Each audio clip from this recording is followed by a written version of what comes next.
Primera de Corintios, capítulo 13, versículo 8. Sé que podéis, alguno de vosotros, estar pensando mucho tiempo que estamos dedicando a este contexto que se nos presenta aquí con respecto al amor.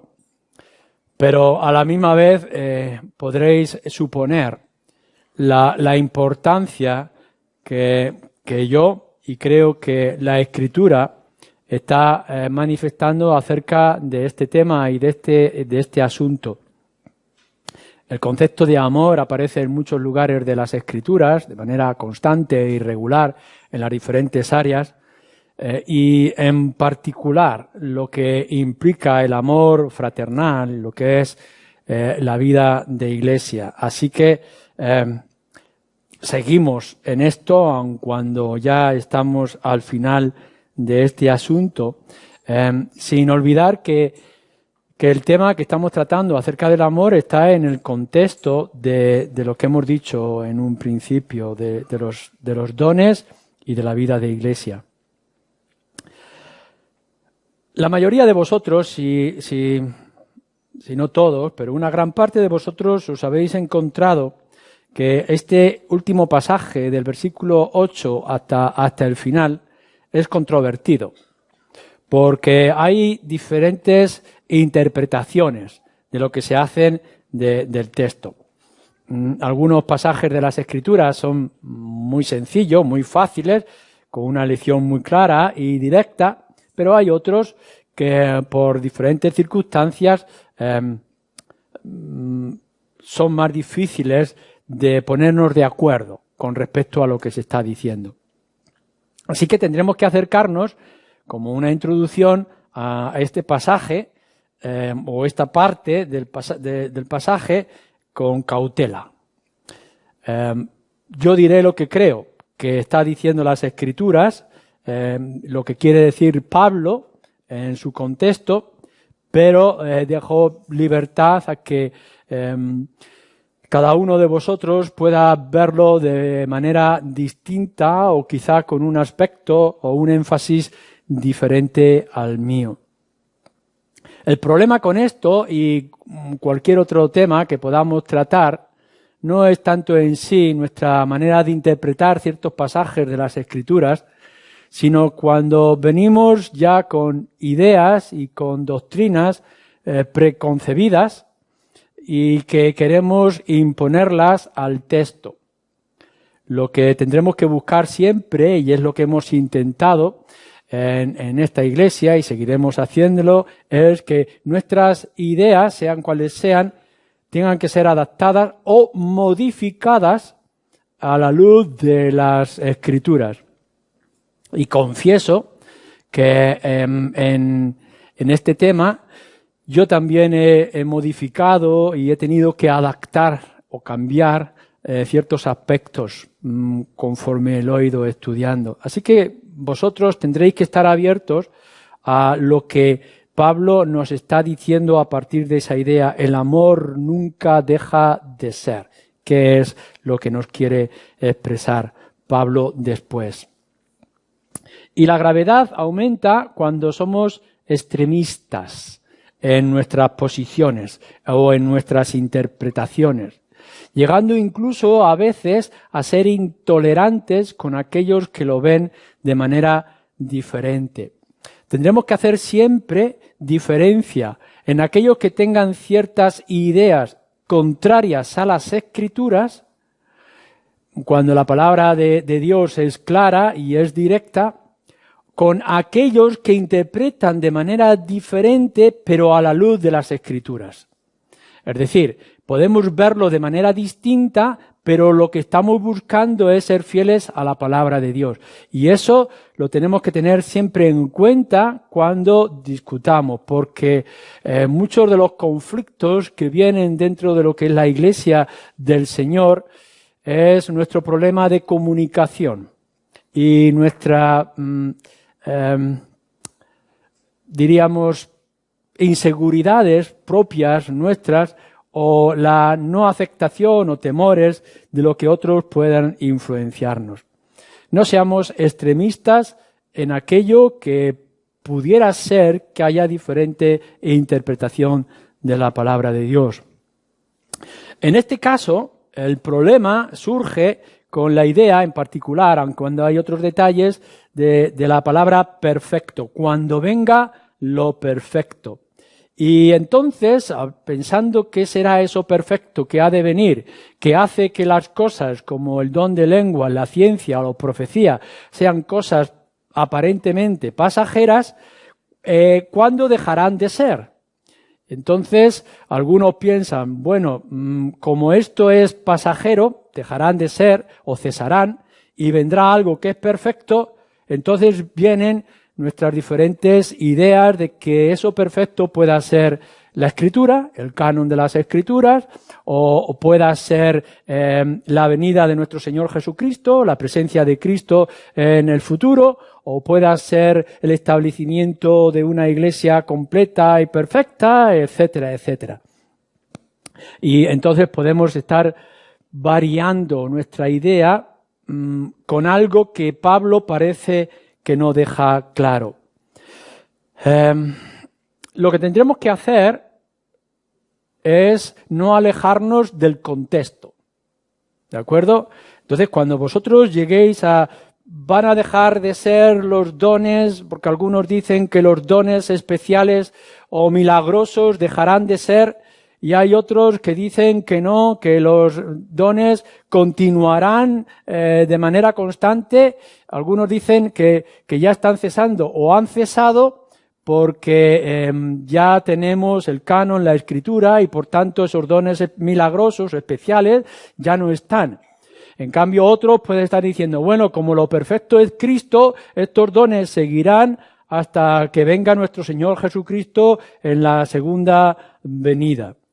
Pero lo que yo creo que tendremos que hacer, un esfuerzo, es en centrarnos en el contexto en sí que nos está diciendo. Y como he dicho y seguiré repitiendo varias veces, desde el capítulo 12 hasta el capítulo final del 14, lo que está hablando es de la iglesia local y el contexto de la iglesia local.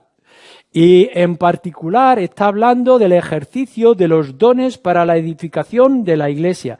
Esto lo debemos tener en cuenta. Es decir, es la iglesia local el contexto en el que está escribiendo y es en los dones, ejercicio de los dones. Pero más particularmente ahora, este contexto del versículo 8 hasta el 13 tiene que ver con el amor. Porque si os fijáis, versículo 8, el amor nunca deja de ser, etcétera, etcétera, etcétera, etcétera. Y ahora permanecen la fe y la esperanza y el amor, estos tres, pero el mayor de ellos es el amor. Aun cuando Pablo pueda haber hecho un paréntesis, en el versículo 8 nos habla del amor, en el versículo 13 nos habla del amor. Y cuando va a entrar en el tema de las lenguas y el ejercicio de las lenguas en el culto abierto de la iglesia, fijaros lo que dice, 14.1, seguid el amor. Entonces tendremos que pensar que lo que Pablo quiera decir o esté diciendo tiene que estar dentro de ese contexto. Bueno, sigamos. Entendiendo ahora que lo que Pablo está manejando en estos versículos es la cuestión del tiempo, en cómo él está viendo las circunstancias. Está animando a la iglesia, a los creyentes, y nos está animando a nosotros en el amor. Es decir, si hay dones, pero no hay amor, pues dejan de funcionar como debieran de funcionar. Y el amor tiene que tener estas características. Y nos está describiendo, el versículo 4 en adelante, cómo debe de ser ese amor. Porque el amor nunca deja de ser. Ahora bien, dice, dones van a desaparecer. ¿Son estos tres dones o estos tres dones son un ejemplo de los demás dones? Cuando nos dice aquí en el versículo 8 que las profecías o las lenguas o la ciencia dejarán de ser o se acabarán, ¿es específicamente estos tres o es un ejemplo de todos los demás dones? Porque si os dais cuenta, en los versículos 1 al 3 está hablando también de estos dones y pudiéramos decir, como decíamos anteriormente, que es un ejemplo. Que Pablo no quiere ser solamente exclusivo a estos dones, sino que está diciendo todos los dones dentro de la Iglesia tienen que ser acompañados con amor. Cuando entramos en el versículo 8, estamos diciendo que aun cuando está citando 3 dones en particular, se está refiriendo a todos los dones en la amplitud, en la extensión, lo que hemos estado diciendo anteriormente en los diferentes mensajes. Versículo 9. Pero en parte conocemos y en parte profetizamos. Pablo está hablando a sí mismo y está hablando en ese momento.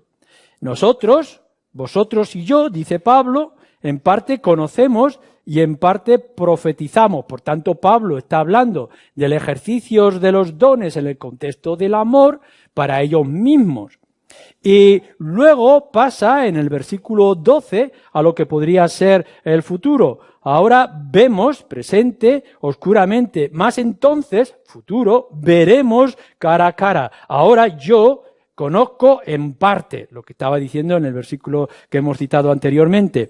Pero entonces, más adelante, conoceré como fui conocido. Es decir, que Pablo está hablando de algo que ha de ocurrir o que puede estar ocurriendo también en su propia presencia y en su propia vida. Es decir, no es algo que va a venir cuando yo no esté, que tenga que ver con escatología, sino que igual que yo ahora conozco en parte, sé que más adelante conoceré de una manera más completa y más amplia. En el versículo 9 nos está hablando de que en parte conocemos, en parte sabemos. Es decir, no estamos completos. No es el total y no es lo definitivo, nos dice. Pero, versículo 10, luego entonces llegará lo perfecto. Y la palabra perfecto que nos está diciendo aquí tiene que ver o está relacionado con la madurez. No es del perfecto que no tenga mancha o que no tenga error, sino posiblemente está refiriéndose a la madurez.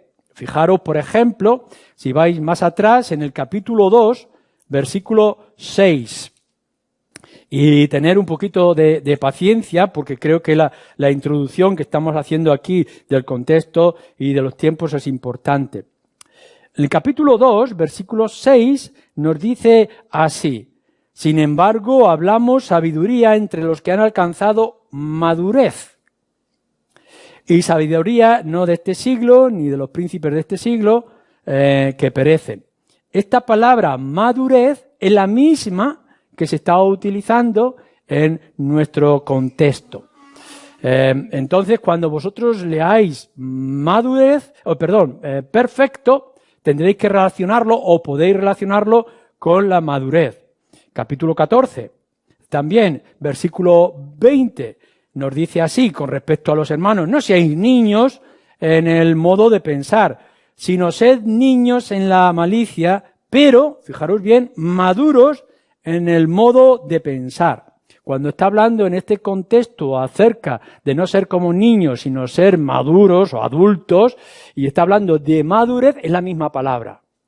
Así que no es de locura cuando estamos hablando de lo perfecto, que lo que se está refiriendo Pablo aquí, aun cuando nosotros lo hemos traducido de manera diferente, o nuestras versiones, que está hablando de la misma idea de madurez. Es decir, de complementar lo que aún no está completo. De lo que es parcial, nos dice en el versículo 10, para que deje de serlo, para que podamos alcanzar un nivel más grande. Cuando yo era niño, hacía las cosas de niño, actuaba como un niño, es decir, inmadurez, incluso a veces con caprichos. Es decir, deseo esto, pero no sé si esto es bueno o es malo para mí. Pero cuando he llegado a ser adulto, entonces yo ya sé lo que me conviene y lo que es más adecuado. Este es en el contexto de lo que Pablo está hablando con respecto a este pasaje. Las cosas de niños deben de dejar paso ahora a nuestra madurez. No solamente en nuestra forma de pensar, sino en nuestra forma de actuar. Y esto lo podemos saber todos nosotros. Si alguno de vosotros, cuando ha pasado de de la juventud. Y no sé, cada uno puede poner la fecha de la juventud. Yo me siento joven, aunque tengo 62 años. Pero si alguno ha dejado atrás su juventud, ya no puede actuar como un joven. Las cosas de niño, uno no puede actuar como un niño, pensar como un niño y hacer las cosas como un niño. Tenemos que pasar a la madurez, porque si seguís siendo niños, y a algunos hombres les cuesta dejar de ser niños o de ser jóvenes, tienen un problema. Y nosotros, como creyentes, tenemos que estar buscando que hay un tiempo que es incompleto. Hay un tiempo donde hay una falta de algo, tenemos que aspirar a la madurez y actuar como hombres para que podamos ver las cosas como tienen que ser. No como yo lo fui conocido, sino como yo ahora debo de conocerlo. Pablo nos dice además ahora, él incluyéndose a la iglesia de Corinto, y por tanto quizá también en nuestro propio contexto, vemos oscuramente. Es decir, por espejo, en el reflejo. No vemos las cosas con toda la contundencia, no los podemos tocar, no lo podemos palpar. Aspiramos, anhelamos algo, pero llegará un momento, dentro del contexto de Pablo, de iglesia y de lo que estamos diciendo, que entonces veremos cara a cara. Es decir, dejaremos lo que es la imagen, lo que es posible, etcétera, para entrar en lo que es la realidad. Si podemos entender este juego, esta idea del tiempo presente y futuro, nos será mucho más fácil que podamos comprender qué es lo que Pablo nos está diciendo o nos quiere decir también para nosotros. Ahora entonces sí podemos entrar en las implicaciones de lo que esto significa. Varias cosas. Lo primero que Pablo está diciendo, y ya lo hemos señalado anteriormente, es que nosotros, como la iglesia de Corinto, necesitamos los dones espirituales. Lo hemos estado diciendo desde que comenzamos el capítulo 12 y lo tendremos que seguir diciendo. Necesitamos la presencia del Espíritu, necesitamos los dones del Espíritu, porque necesitamos edificar la iglesia del Señor. Los dones están para darle gloria al Señor, para hacer el señorío de Cristo real en medio de nosotros y para que la iglesia se edifique. Creo que no podemos dejar ninguno de los dones, como yo lo he manifestado anteriormente, en nuestra vida diaria, como iglesia y en nuestros cultos, como también en otros aspectos.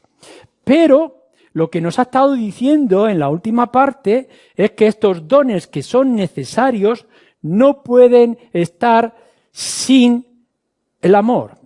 Los dones tienen que estar acompañados del amor. Versículo 1, versículo 2 y versículo 3. Y también este versículo 8, el amor no dejará de ser. ¿Qué es lo que nos está diciendo todo el contexto? Que el amor sin la ciencia, el amor sin la profecía, el amor sin el don de lenguas, puede existir. Es beneficioso. El amor va a continuar, debe de estar, tenéis que buscarlo por encima de todas las cosas. El amor tiene que ser parte real en nuestras vidas. Pero el don sin amor no sirve para nada. Fijaros bien lo que Pablo está tratando en su lógica. Podéis tener dones, claro que sí, pero si no ejercéis vuestros dones con el complemento necesario y esencial que es el amor, lo que estáis produciendo es un ruido inaceptable, inutilidad en los dones tal como el Señor lo ha planificado. Pero pudiera darse el caso de que no tuvierais dones o no hubierais vuestros dones o no tuvierais oportunidad para ejercer vuestros dones. Pero si hay amor, todas las demás cosas podrán ser alcanzadas. En el versículo 31, que hemos terminado de nuestro texto, nos está diciendo algo importante. el amor es el camino más excelente, o es el camino de la excelencia para los creyentes y para la vida cristiana. O es el mayor de las virtudes, de lo que nosotros podríamos pensar. Y ahora permanecen la fe, la esperanza y el amor, estos tres. Pero el mayor de ellos, dice, es el amor. Claro que podemos estar pensando, cada uno de nosotros, pues yo quiero proclamar el Evangelio, yo quiero mostrar caridad, yo quiero tener capacidad para enseñar a los niños en otro contexto, el ejercicio del servicio para ayudar a los que están a mi alrededor, y todo eso es bueno. Podéis tener caridad hasta agotaros por completo, pero es necesario que esté el amor. O que pudiera ser, no tengo esa posibilidad, pero podrá ser de inmensa bendición porque tendrás el elemento esencial si el amor te acompaña en todos tus actos y en todos tus pensamientos y deseos. El amor nunca dejará de ser, no debe dejar de ser en tu vida. Va a permanecer, debe de permanecer para siempre. Ese camino excelente, 12:31, nos marca de que busquéis, deseéis por encima de todas las cosas el amor. Claro, vuelvo a repetir que necesitamos en esta iglesia que se ejerzan los dones. Pero no vamos a conseguir nada como iglesia si esos dones se quieren ejercer sin amor. Pudiera ocurrir que algunos de esos dones no estén y que incluso, Dios no lo quiera, no hubiera ninguno de esos dones especiales que nosotros buscamos. Pero si hay amor, fe y esperanza, entonces tendremos el camino más seguro a seguir. Lo segundo que nos está marcando Pablo en este pasaje es que se pueden ejercer los dones del Espíritu y seguir siendo incompletos, imperfectos e inmaduros. Fijaros lo que nos dice en el versículo 8. El amor nunca deja de ser, pero las profecías se acabarán y cesarán las lenguas y la ciencia acabará. Es decir, tiene un límite de tiempo, tiene un límite de uso, tiene un límite de circunstancias. ¿Por qué? Porque en parte, ahora, dice Pablo, en parte conocemos y en parte profetizamos. Pero cuando venga lo completo, cuando venga lo perfecto, cuando alcancemos madurez,